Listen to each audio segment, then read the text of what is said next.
Sur la Terre, la quantité d'eau douce disponible ne varie jamais.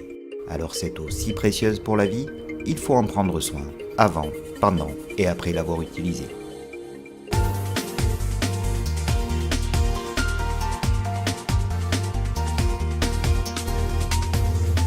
Quel que soit notre pays, ce problème nous concerne tous. Ici, au Maroc, dans la wilaya de Tétouan, un vaste projet de dépollution et d'assainissement des eaux usées apporte une réponse concrète et efficace. Ambitieux, ce projet se réfère aux directives de Sa Majesté le roi Mohamed VI, qui rappelle régulièrement l'importance de la protection de l'environnement pour le futur du Maroc et le bien-être de ses habitants. Le grand projet de la généralisation des réseaux d'eau potable et d'assainissement liquide pour les villes de Tétouan, Martil, Mdek, Fnidak et Ouadlaou vise d'une part la réalisation des infrastructures nécessaires pour l'alimentation en eau potable des quartiers et la collecte des eaux pluviales et des eaux usées, et d'autre part la dépollution pour la protection du milieu naturel d'une manière générale et la protection du littoral plus particulièrement. والعلاج الوحيد لهذا التلوث المائي هي محطة المعالجة. محطة المعالجة التي كانت من مطالب جمعيتنا والمجتمع المدني بصفة عامة منذ شهور وسنوات، وهذا ما أخذ يتحقق فعلا بفضل المحطتين الكبيرتين، محطة تامودابي ومحطة سال مارتين. في هذه الناحية أخذ التلوث يقل شيئا فشيئا، وننتظر أن ينتهي نهائيا في المستقبل ليصير فعلا شواطئ هذه المدينة شواطئ آمنة من الناحية الصحية. شيء اخر هو بعض المداشر والدواوير اللي كانت كتنعدم فيهم سواء الاناره او الواد الحار، يعني واد التطهير او الماء، يعني بفضل الجهود ديال الشركه ديال اماليس، كذلك بفضل الجهود ديال الجمعيه لحمايه المستهلك تم تزويد هذه الدواوير بكل ما يلزمها من الماء والتطهير والكهرباء. الوضعيه حنا ماشي في تحسن. قبل من شي عام قبل من هذا الوقت كنا مكرفسين، يعني ما كانش عندنا الودان، ما كنا بزاف د الحاجات ما كناش كنستافدوا منها. دابا عندنا الواد ديالنا، عندنا الماء، عندنا الضوء، بزاف د الحاجات تحسنت بزاف من عام دابا الحمد لله. En réponse aux besoins d'une population locale et estivale toujours plus nombreuse, ainsi qu'aux impératifs de dépollution et de préservation des milieux naturels, avec la réalisation des infrastructures, la mise en place des équipements, la mise au niveau des quartiers sous-équipés, le programme a atteint ses objectifs. Il assure, pour tous les effluents des zones concernées, la collecte, le transfert, le pompage, l'épuration et le rejet contrôlé. Avec la station de Taamoudabé qui permet la réutilisation des eaux et des déchets après traitement, le dispositif renforce encore le potentiel de développement durable de la région. Il garantit à ses habitants de meilleures conditions de vie dans un environnement plus sain, mais aussi plus sûr en matière de sécurité en cas de forte pluie.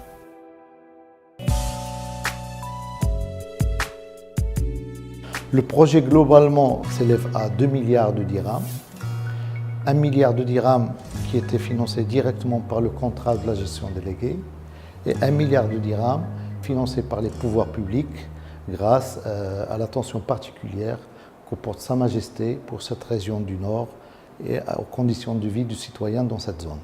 Les principaux acteurs pour notre secteur, c'est-à-dire en termes d'eau potable et d'assainissement liquide, il y a le ministère de l'Environnement ainsi que le ministère de l'Intérieur à travers la Direction générale des collectivités locales, à travers le plan national d'assainissement.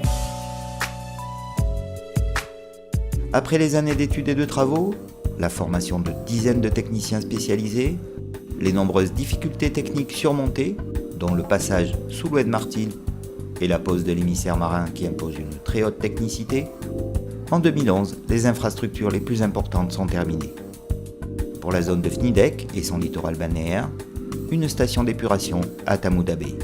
Pour les 3 villes de Tétouan, Mdik et Martil, une station de pré-traitement avec un émissaire marin. Le 10 décembre 2011, grande fierté pour la région. Le roi inaugure les 2 stations de Tétouan et de Taamoudabé. Quelques mois plus tard, le 11 août 2012, Sa Majesté lance officiellement le grand programme qui doit faire de Ouadlaou un pôle d'attractivité économique et touristique. Parmi ces projets structurants, le projet d'alimentation en eau potable et d'assainissement liquide du littoral Azla à Ouadlaou, porte sur la réalisation d'une station de traitement tertiaire à Ouadlaou et de 2 autres stations de traitement par lagunage à Azla et Amsa. Un projet doté d'une enveloppe budgétaire de 160 millions de dirhams. Pour Tétouan, Mdik et Martil, les infrastructures principales comprennent un intercepteur intra-urbain, 35 km de réseau, refoulement et gravitaire, 11 stations de pompage dont 2 principales, une station de pré-traitement et un émissaire de rejet en mer.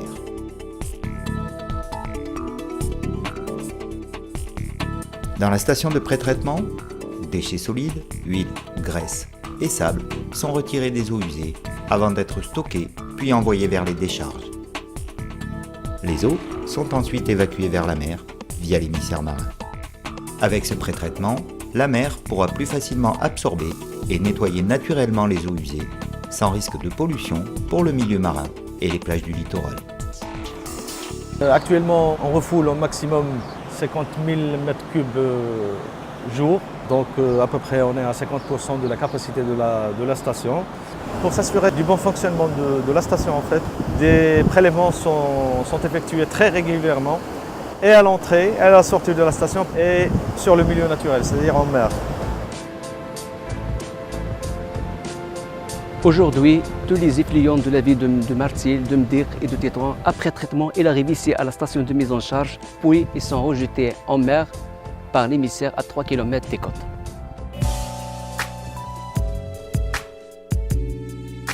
Innovante en matière d'infrastructures et de technologies mises en œuvre, la station de Tamoud Bey est aujourd'hui une des plus performantes au Maroc et même en Afrique.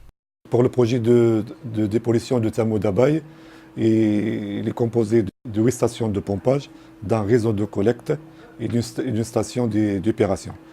Il est dimensionné pour traiter les effluents domestiques pour une population de 170 000 équivalents habitants et un débit moyen journalier de 31 000 m3 jour. Comme celle de Tétouan, la station opère un pré-traitement qui élimine déchets solides, sable et huile. Mais ici, on a ajouté des traitements primaires, secondaires et tertiaires. Après ces traitements successifs, nous entrons dans le domaine de la revalorisation. L'eau est presque pure, et même si elle n'est pas potable, elle peut être réutilisée sans danger pour l'arrosage des espaces verts et l'irrigation des cultures. Une fois traitées dans l'immense digesteur, les boues extraites des eaux usées sont utilisables comme engrais pour l'agriculture. Ce traitement produit du biogaz. Stocké dans ce ballon réservoir, le biogaz sert à la fois de combustible pour le chauffage des boues et transformé en électricité, il peut fournir 30% des besoins électriques de la station. Le laboratoire de Tamoud Bey analyse l'ensemble des échantillons de la SPRED de Tétouan et de la steppe elle-même. Le laboratoire il est équipé pour faire les analyses bactériologiques, parasitologiques et physico-chimiques à l'entrée de la station de traitement et après le traitement secondaire, c'est-à-dire avant le rejet dans le milieu naturel. Si on veut faire une comparaison entre entrée et sortie, on a l'eau brute ici chargée des matières en suspension et ici après traitement, en traitement secondaire, on obtient cette eau qui est épurée et par des analyses, on peut confirmer que le rendement épuratoire peut atteindre jusqu'à 90% en traitement secondaire. C'est une station qui, on peut dire, qui est exemplaire à l'échelle nationale, aussi au Maroc, en termes d'efficacité de traitement des eaux usées. Les eaux usées qui sont déversées vers le traitement de milieu naturel, elles respectent les normes marocaines, même les normes européennes.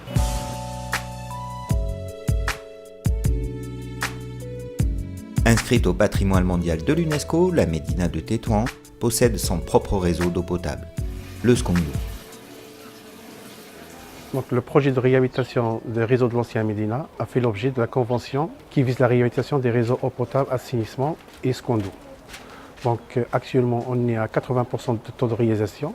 On est sur la 3e tranche et la dernière et on vise la réhabilitation de 25 km de réseau tout confondu. Ce choix est très important parce qu'il s'agit d'investir environ 70 millions de dirhams dans un projet qui ne se voit pas, parce qu'il s'agit de consolider l'infrastructure. En fin de compte, c'est la première fois qu'on renouvelle le système Skondou. Il y avait des fuites Beaucoup de maisons qui sont tombées en ruine, c'était précisément cette fuite d'eau souterraine et maintenant on a mis fin à ce problème. Actuellement, on est en train de compléter le système, de réaliser la deuxième tranche de dépollution de la ville de Fnidak, la deuxième tranche des travaux de dépollution de la ville de Tétouan et le complément de dépollution sur axe Azla et Ouadlaou.